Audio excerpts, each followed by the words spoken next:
non-stop Vikings talk. It's Purple Daily on Score North and ScoreNorth.com. Purple Daily, presented by Surly Brewing Company.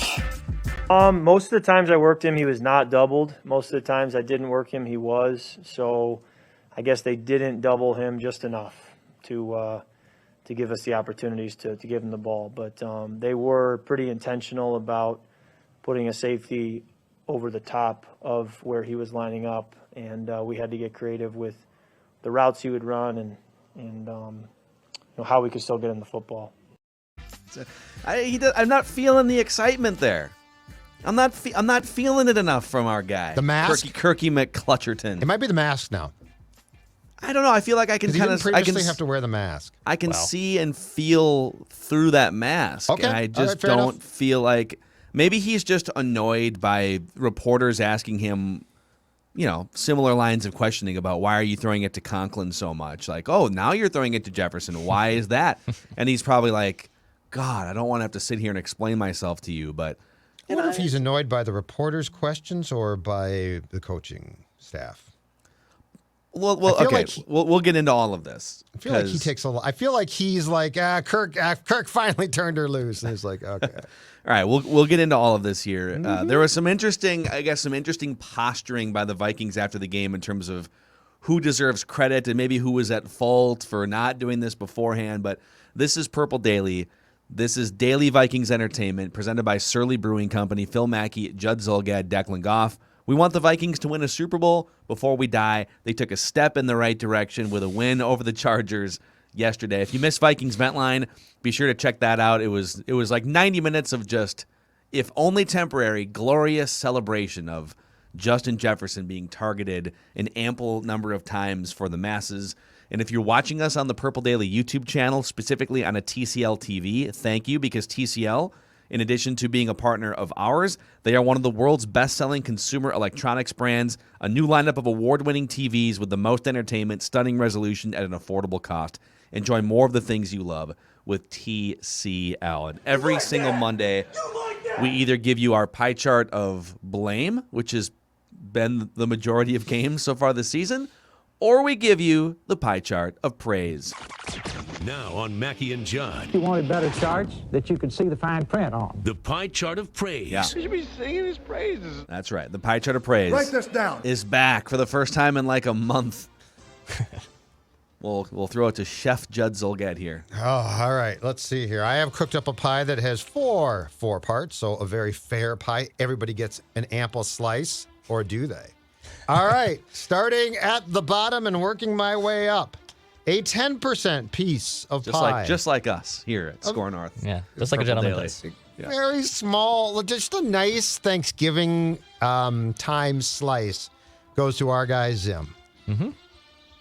I have doubts. I can't figure out how much actually Mike decided that things should change and how much was him being yelled at and told by people, you have to start to adapt. And you know what? Justin Jefferson is really good.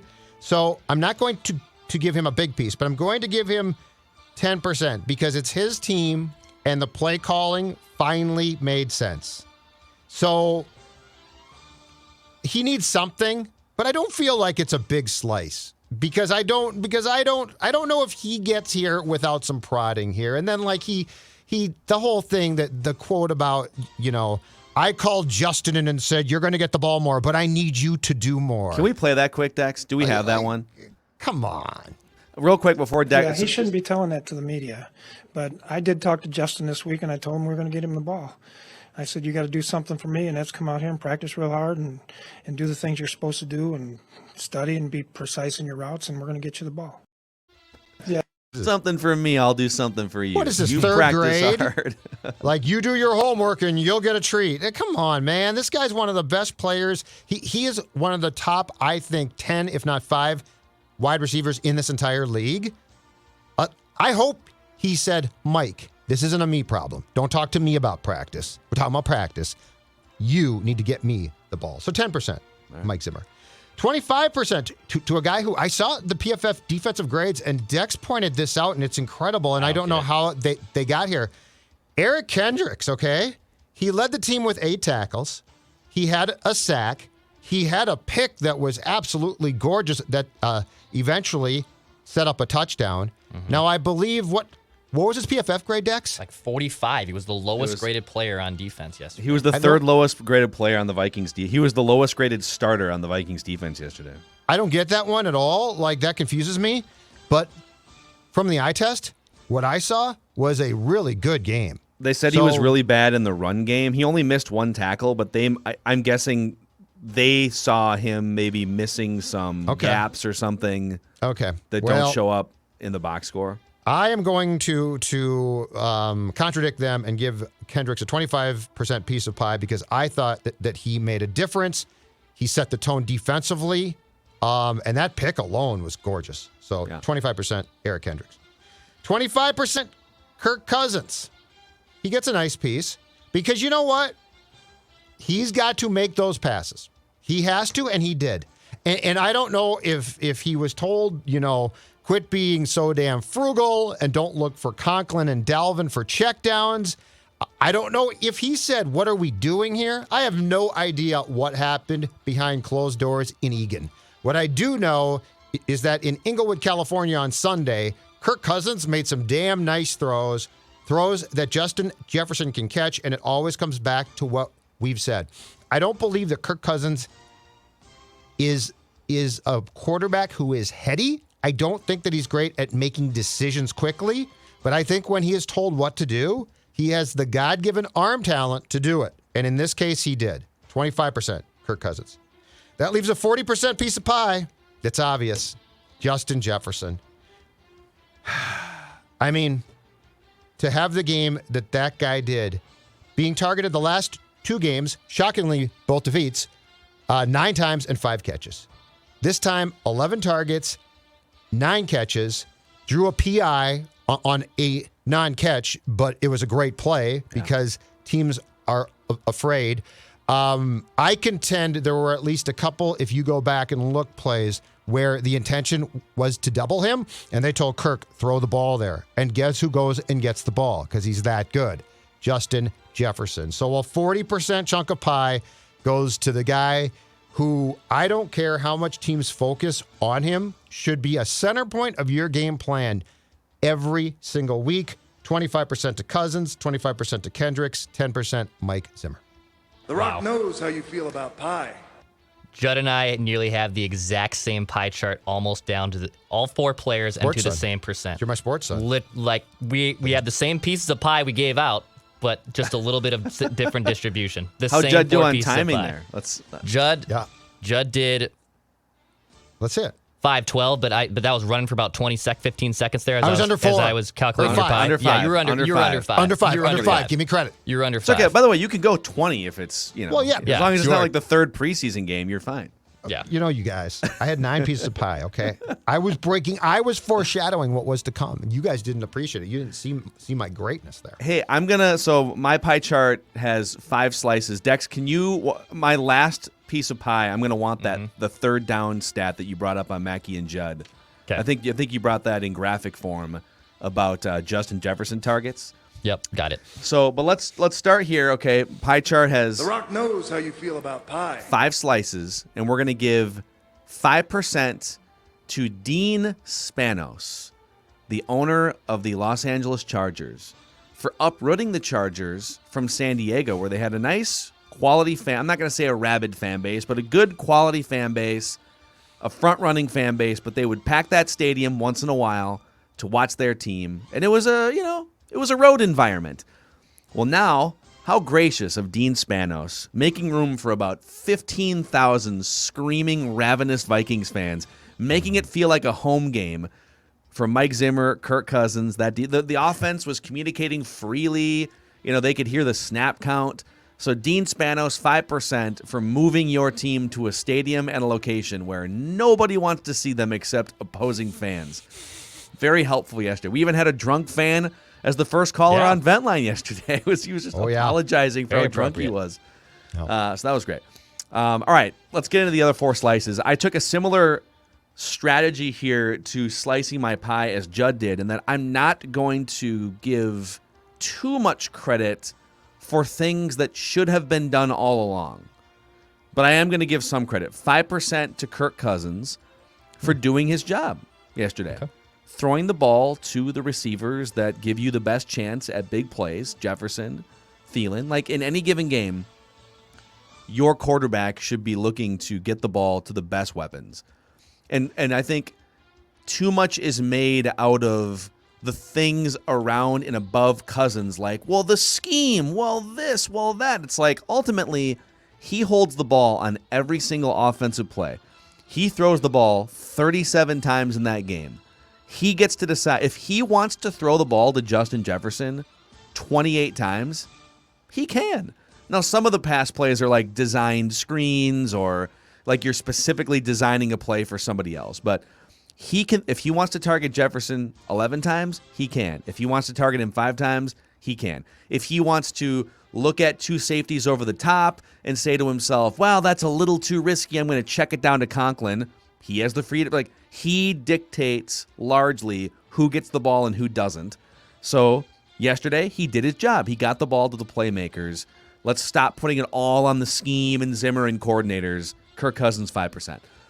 20% to Mike Zimmer for also doing his job, which is leading the team during the week, not just the defense, but pulling Justin Jefferson aside and saying, hey, we're going to get you the football, man. Now, I don't love the fact that it was a quid pro quo. It was, I'm going to get you the football, but you got to eat your broccoli, son. You got to make sure you clean up your room. It's like, no, dude, just get him the football. Exactly. Regardless, either way. And then, he also said that he sat down with Kirk Cousins, as they do on Thursdays, to tell Kirk to be more aggressive. Don't worry about throwing interceptions so much. And he said specifically, we can't throw it 5 yards on 2nd and long or 2nd and 18. So he's urging Cousins, take more risk, get the ball to your playmakers. Is that not the second time that Mike has said that almost exactly regarding his chats with Kirk? I feel like he said that this season a month and a half ago. Yeah, which makes you believe that maybe it's not just the coaches that are pulling the reins back, like that Kirk is just this like risk-taking Favre Mahomes that they're just pulling the reins back on. That's not true either. It's a combination. He's super there's conservative. No question. Yep. No you got a head coach that leans toward conservative, and then you have a quarterback that leans toward avoiding mistakes as opposed to pushing the ball. Yep. But then Zimmer also, part of this pie chart of praise for Zimmer is he schemed up a defense without Harrison Smith, Danielle Hunter, Anthony Barr, Michael Pierce, Patrick Peterson. Like half of his veteran starters were out, and they held the Chargers in check for most of the day. So the 4th down kill shots, like 20% to Mike Zimmer. I'm also giving 20% to a depleted Vikings defense that held the Chargers and Justin Herbert to 4.8 yards per pass and 23 minutes time of possession in that game. They only allowed 3 points after the opening drive of the 3rd quarter to ice the game. And then 50% to what is one of the best wide receiver tandems in the NFL that no one talks about anymore. Like, people should be talking about Justin Jefferson and Adam Thielen as one of the most explosive, dangerous wide receiver combos in the league. Nobody does because they don't get those guys the ball. And Declan's going to pop this up on the YouTube channel here. I'll explain it for the podcast audience. So Vikings, this is from Andrew Kramer, one of the founding fathers of the old Purple podcast, Star Tribune. Vikings targeting Jefferson on 3rd down 5 times in that game. Yep. Only 1 failure. So 4 times they either converted a 1st down or got the defensive pass interference. So how about this? So 3rd and 8, incomplete. 3rd and 15. An 18-yard completion for a 1st down. 3rd and 10, defensive pass interference. 3rd and 5, a 12-yard completion for a 1st down. And then 3rd and 6, a 27-yard completion for a 1st down.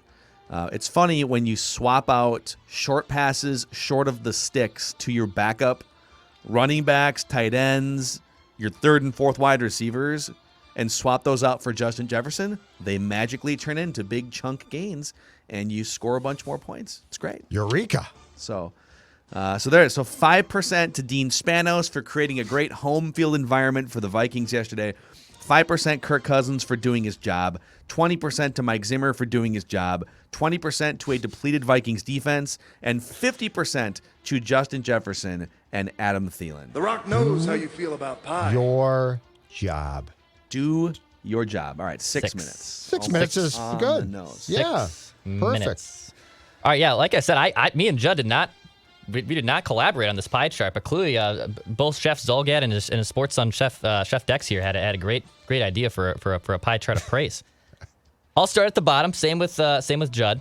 10% to Mike Zimmer for learning how to adapt and coming up with a great game plan to slow down Justin Herbert, who has become a very good quarterback. I'm wearing the egg on my face. I didn't buy his rookie start being all that special. No, the dude's a damn good quarterback. And yesterday you held him in check. It was one of his worst performances so far in his young career. He deserves a ton of credit for that. That defense was depleted. He still figured out ways to slow him down. I think what's also frustrating is last year when they lost to Neil Hunter, I still had trust that the Vikings defense were going to be able to overcome that. And they obviously weren't able to because they had Stephen Weatherly and other guys on that defensive line who just weren't impactful. But now he has figured out ways when he loses Daniil Hunter, Anthony Barr, Harrison Smith, Pat P. The list goes on, basically. Michael Pierce even down that list, too. And he still is able to figure out a way to slow down Justin Herbert and Lamar Jackson for a good chunk of the Ravens game the week before. So 10% to my guy, Mike Zimmer. 20% to Eric Kendricks. I'll differ a little bit from Judd. 20% to Eric Kendricks. Always coming up with big-time plays, dude. I mean, it just seems like he just has a knack for this. He had a big sack. He had a big INT, led the team in tackles. I know PFF didn't love him yesterday, which is still baffling to me, but he always has a knack for coming up with a big prime-time play, man.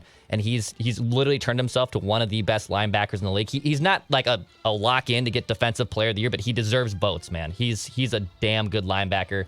He deserves some praise. 20% to Eric Kendricks. I'll go 30% to Kirk Cousins. Kirk did his job yesterday, and he deserves praise for it. And also, even though Kendricks had a big day, the quarterback's always going to have a more impactful impact on the game. So Kirk ended up, I think, having a pretty damn good game when it's all said and done. He targeted Justin Jefferson a ton on third down. A lot of that also goes maybe to Clint Kubiak, but I thought Kirk was fine yesterday. He did his job. He attacked his two big playmakers in Thielen and Jefferson, got him 11 targets. Jefferson hauled in a bunch of catches. He deserves praise.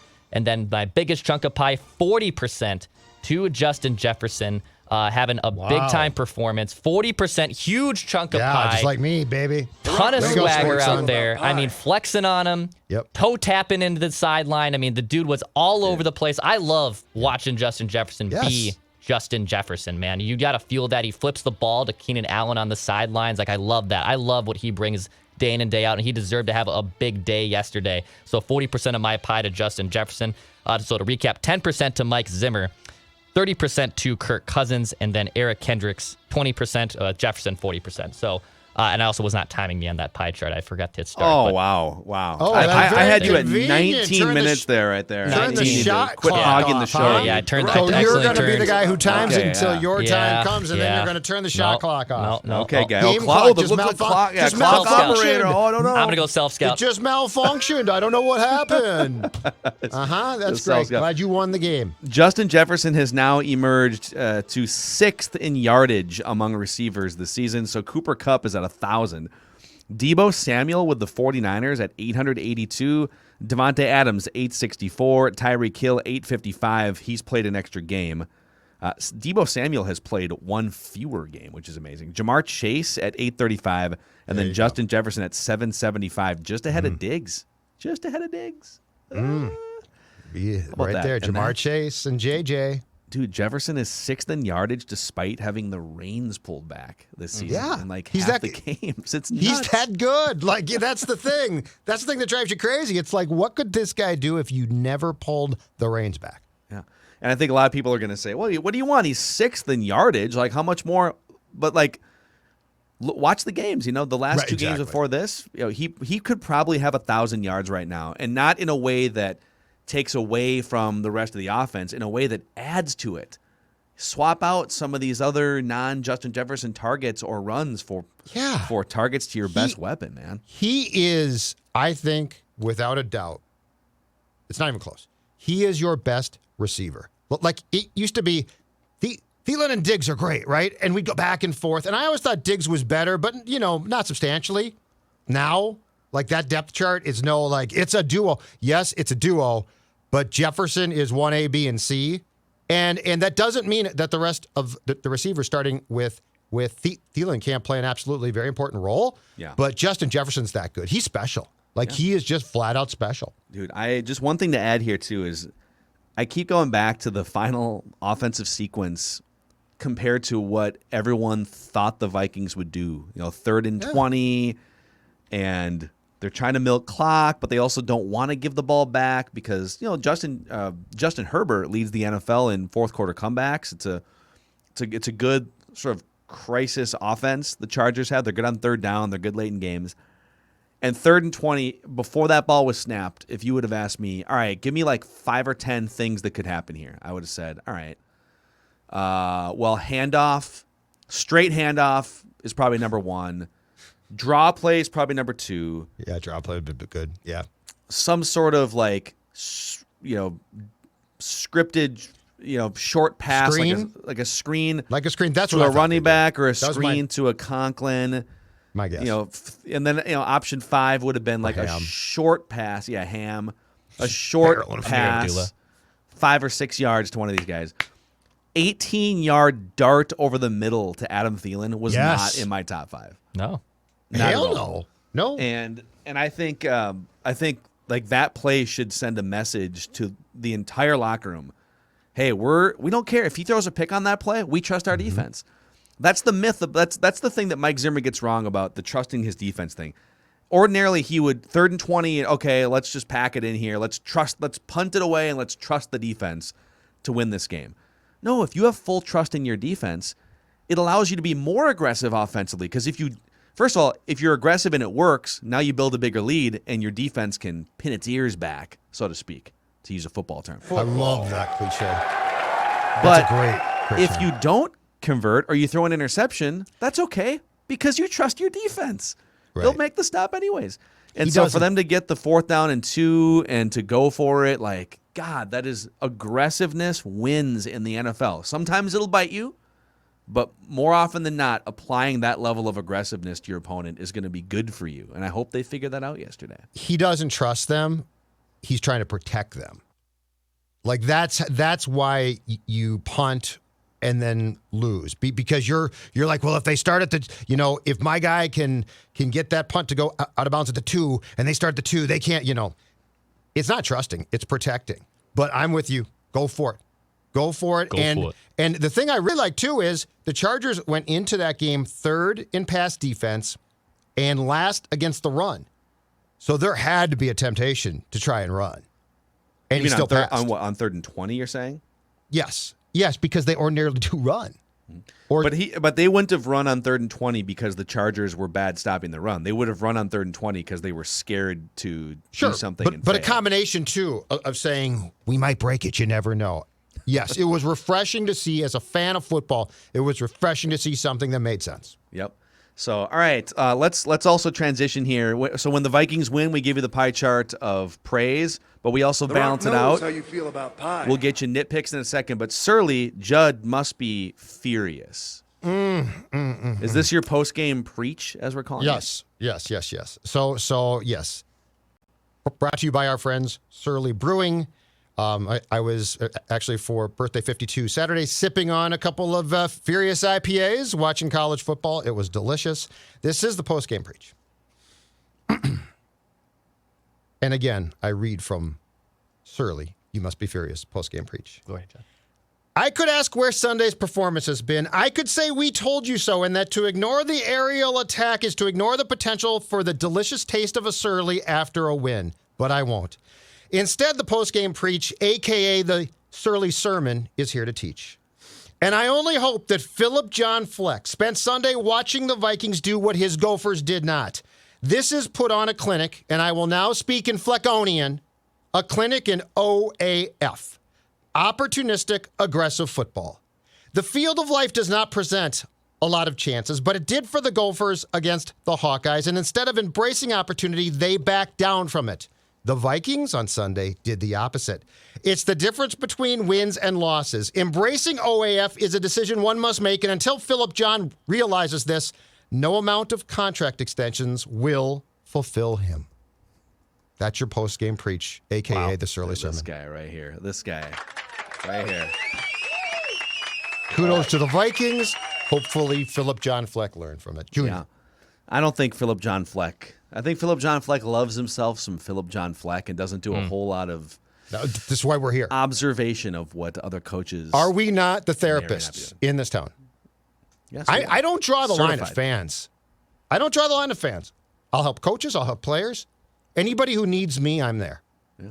That's my No, job. I agree. I think if you're PJ Fleck, you doesn't mean you have to be like not conservative. You can still be kind of conservative, but I saw a note too, just real quick on that the Gophers thing, that they run the ball 68% of snaps, and the only 3 teams in all of college football that run the ball more are the 3 military academies, like Correct. Army, Navy, and Air Force. Yes. That run like 1950s offenses. Triple option, right? Yeah, Stuff like triple that. option and the whatever. It's like, all right, that's great. That's the company. Then they do that because they have to, because they can't get the 5-star recruits, right? So, anyways, all right, let's go around here. Nitpicks, things that didn't sit quite right, or it could be things from the game or things from the broadcast. Let's start with Declan, and we'll go around the room here a couple times. So my nitpick here, it's kind of tricky because I love that Thielen and Jefferson got involved heavily. Obviously Jefferson being the focal point of the offense, but it feels like where the hell has KJ Osborn been? And there was a few plays in the first half where, and this is where it's tough not being at the stadium or not seeing like the overhead view, where it looked like he had Osborn wide open or single coverage or a chance to really dagger it to him. You talked about Jefferson going to him on third down. Osborn's kind of been their safety blanket on third down this year. He's gotten a lot of big-time first downs, but it felt like yesterday, like KJ Osborn was an afterthought, and there was moments where you could have had him wide open, and they neglected to throw it to him. So my nitpick is get KJ Osborn, make it 3 deep. I want 3 deep. I don't want just Jefferson and Thielen. You want to get greedy? Yeah, I want 3 deep. Okay, I want to get greedy and gritty. Yeah, where I I think I'm kind of there too. I mean, I'm not going to complain too much. It is nitpicks, so we're. This is we're just doing a little bit of a deeper dive. I'm good with the targets to Jefferson and Thielen, but yeah, like maybe more than one to KJ Osborn. Get that guy a couple passes. All right, my main. We can do more than one nitpick too if you guys want, because I actually have a couple. But my main one is the end of the first half, both offensively and defensively, continues to be such a struggle for this team. So they've now given up over 50 points in the last 2 minutes of the first half this season. Like one little 2-minute sliver of a 60-minute game. They freak out. And they've given up 50 points or whatever it is so far this season. It's so bad. And it happened again. They gave up, let's see, they gave up a touchdown, right? With like, what was it? I'm trying to find the, whatever it was. Baltimore scored a touchdown. Yep, Baltimore did, and so it's the most points given up in the last 2 minutes of the first half of any team in the NFL. But on the other side, they wind up getting the ball back with 1:30 left in the second quarter. Yeah, so that's what happened. The Chargers scored a touchdown, and the Vikings called timeout a time or two on that drive to sort of preserve, right, get the ball back. So 1:30 left. They got the ball back. They're starting at the 25-yard line, and they've preserved clock on purpose to run a drive to score points, and they come out of the gate with a handoff that loses 3 yards, and runs. Well, it was gonna run a bunch of time off the clock, but then the Chargers called timeout because they're like, oh, we can get the ball back now. So I don't know, just like running the ball there, even if you get 5 yards, you're gonna run 30 seconds off the clock. What are you doing? Run a play that can get out of bounds or get further down the field. So their inability to figure out the last couple minutes of both offensively and defensively the first half is sort of infuriating. Agree completely. Okay. I'm going to actually go outside the game itself and go to the broadcast booth. I did not get to hear Mark Sanchez. I think he did analysis on the game against the Lions here. Yeah. Because I was at the game. But I did yesterday, and during the Lions game, Twitter was aflame with complaints, and I was like, what's wrong? I know now. Mark Sanchez says a lot and tells you nothing. Mark Sanchez tells you nothing. Like he's got this sort of bad Madden act where he's like, I love C.J. Ham. I love the fullbacks. I played fullback as a kid. Amir Abdullah. But yes, congratulations. He said, yes, thank you very much. But he does. But what does he tell you? Like, what's the insight? He'll say stuff like, "That's a typical Cousins throw. He can make that throw all day. He's one of the best." Cousins is literally like a first ballot Hall of Famer. Which, when you compare him to Mark Sanchez, He probably is. Yeah, but his work in the booth is very akin to his play on the field. It's just hollow. Yeah. It's complete. Like, I got done with that game, and I'm like, I learned nothing about football this entire game. You played quarterback, and you told me nothing and basically tried to spout like the company line of cliches from both teams. And I get that this is like Fox's 5th or 6th team. You know, like the bottom teams are like Chris Myers and Moose, and this is like one of the bottom teams. But is this about as low on the quarterback totem pole as Fox, CBS, NBC, ESPN have gone? Like Brian Griese is on Monday Night Football. Yeah. That's pretty low. Did Brian Griese have a better career than Mark Sanchez, though? I feel like he did. Mark Sanchez was so bad. Yeah, Mark Sanchez was a name who washed out. But, I mean, the thing that I didn't get was, give me some insights on Cousins. What would he Herbert. He doesn't have. Like, tell me. But, like, Although what are you seeing? Dan Orlovsky's a wonderful analyst, and he sees all the angles, and he's most known for running out of the. But Orlovsky and Sanchez. Now, Sanchez was a first-round pick. Orlovsky was never highly touted. But Orlovsky is like, they're both known for these famous like blooper highlight reels. Butt fumble for Sanchez, and Orlovsky through the back of the end zone. Orlovsky, you can tell, does so much homework and brings so much insight. He's entertaining and opinionated. It kind of feels like Mark Sanchez does about 15 minutes of homework and just kind of rolls in. I'm just going to be Mark Sanchez, which is kind of how his NFL career felt like. That's what I'm saying. It's hollow. like what's the there? And he clearly doesn't want to say what he sees. So instead of like breaking down the bad at times, because there's always it's a football game. There's going to be bad. He just is like, well, that's a tough play. Okay, dude, I know that's a tough play. What went wrong? Tell me what went wrong. Tell me something. Tell me anything. You played quarterback. And instead he's like, I love fullbacks. Like, can we get Phillip Rivers in one of these slots? That'd be great. I don't know that we need Mark Sanchez on college football. Okay. He might be good in a Manning like couch situation. Rivers, just let Phil go. Yes, yeah. No, not Sanchez. Yeah, if you just let him go, he'd be good because he'd ramble. And how about Rivers at home with his 14 kids just watching football, trying to take care of them all at the same time? He's wiping asses. Like take his football. I think just like we'll get to a million other things this week, and it's Vikings-Packers week. Alex Boone's going to join tomorrow, so there's so much more this week. But just real quick before we put a wrap on this episode, well, let's have Judd talk about how he's lost 20 pounds, and then I have a thought to run by you here. But Judd, go ahead, talk about your weight loss success here. All right, thanks to my friends at Livia Weight Control Centers, I'm actually down from 240 to around 217 pounds, 20-plus pounds. And now here's the best part. It's time for their Season to Believe Friends and Family event. Join now and save 40% off your plan. That's right. Join now and save 40% off your plan. Here's the best part. Feel good by January 1. So, like, you're starting to feel good. Instead of saying, man, I feel really lethargic and I ate too much, you will feel good. 855, go LIVEA or go to livia.com. That's livia.com, LIVEA, 855, go LIVEA. Give them a call today. Tell them Score North and Judd told you to. Get on the plan and do what I'm doing, which is by the time January 1 arrives, I'm going to feel darn good about how I look and my clothes will all fit. Love it. Love it. Also, hey, business owners out there, Federated is here to help you with risk management. They can help protect your bottom line, help protect your employees.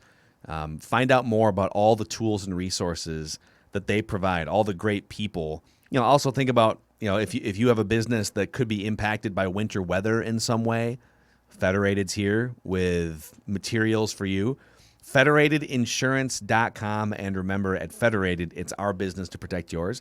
So the biggest question coming out of this win against the Chargers is going to be, did the Vikings offensively find a new formula here, which isn't revolutionary? It's get the ball to your most threatening weapons.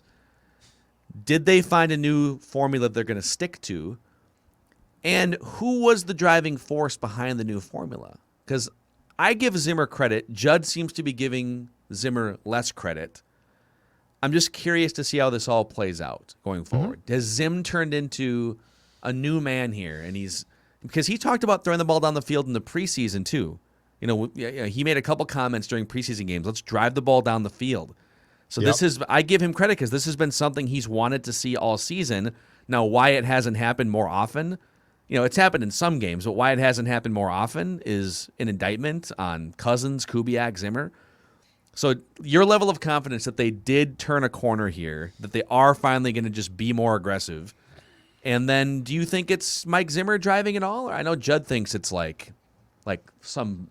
I think something happened behind the scenes. Like a dark sort of, alley. No. And one of the Wilfs found Mike Zimmer. And I think the players said, what are you doing? Like, you're being crazy here. And look, if Mike truly meant what he said in the summertime, they would have been throwing the ball down the field from week 1 through week 10. Like, he's the coach. If he goes to Kirk and says, I need you to take chances, Kirk, and then Kirk does not, that's insubordination on Kirk's part. So, like, this is how we got to where we got to through the Baltimore game is on a lot of people. Now, somebody, and Mike is certainly involved, I'm not dismissing this, but somebody definitely stepped in or multiple people and said, you're being nuts. But anyway, my confidence is fairly high because I think Mike's gone. But if he wants to save his job or have an outside shot, the only way to do it, clearly, is to play the way that you played on Sunday, because that's how you can win close games and occasionally probably blow out teams. So my confidence is fairly high that they're going to stick with this formula. I guess the one thing I need to see, and we didn't see on Sunday, is what happens the first time that Kirk tries to hit Jefferson and it gets picked. Because it shouldn't matter one bit. Like, that should be too bad. I don't know I trust the participants involved beyond Jefferson, though, to say that. So that's my one question. What happens when it goes sideways? It inevitably will at times, but you just have to continue to go back to it. I'll give you an early nerd stat of the week here, too, from PFF. Get those nerds! Nerds! So the Vikings actually had one of their most play-action heavy games of the season. They had 11 play-action dropbacks. One of them resulted in a sack, so they had 10 attempts. So 10 play-action attempts, 24 yards passing. That's it. They were 6 of 10 for 24 yards and a touchdown. One of them was a touchdown. I think they ran a play-action on one of those Conklin touchdowns. So they only averaged 2.4 yards per attempt. Again, some of that might be skewed. They ran some play-action in the red zone area where you're just not going to get as many yards. When they weren't running play-action, 70% completions, 270 yards, 10 yards per attempt, touchdown, no picks. So it used to be that play action was amazing, no play action was fine, and this season they've just been good when they've thrown the ball in most situations. Now, pressure versus no pressure is the biggest discrepancy for the Vikings. And let's see here. Yesterday they were pressured. Cousins was pressured actually on 42% of dropbacks, which is quite a bit. But when he's not pressured, he's just excellent this season. Right. So I guess there's just some interesting trends here, but however it needs to work out, just keep finding Justin Jefferson. Yes. It's going to be and Kirk, and the key is when Kirk is pressured, he needs to still trust his arm to deliver the football. That's the thing. Unless he's being stupid and irresponsible and he's going to get sacked and fumbled, if he can deliver the ball, that's the thing that Kirk has. Trust your arm, man. Your arm's really good. Like, you've got that skill. Make all the throws. Yeah. And so that's the thing that drives you crazy, because at times he gets so risk adverse that he doesn't make the throw, and he can make the throw, and most importantly, he's got guys that can catch the ball. Yep. So if you missed Ventline yesterday, it was very festive, 90 minutes of just people waiting. They've been waiting a month to celebrate something here. And this is a fork in the road here, because if you lose to the Packers, then, okay, now you're just back to 4-6. There's some winnable games after that. But if you beat the Packers and you're feeding Jefferson and it kind of looks the same as it did in the second half against the Chargers, and the defense, even without some of its top players, I mean, it makes things really interesting if you get back to 500 and beat the Packers here. So, all right, that's a wrap for today. Tomorrow, Alex Boone will get Realistic Randy on tomorrow night for a little Purple After Dark. I'm Phil Mackey, Judd Zolgad, Declan Goff, our executive producer. Daily Vikings entertainment here. Thanks for hanging out with us on Purple Daily.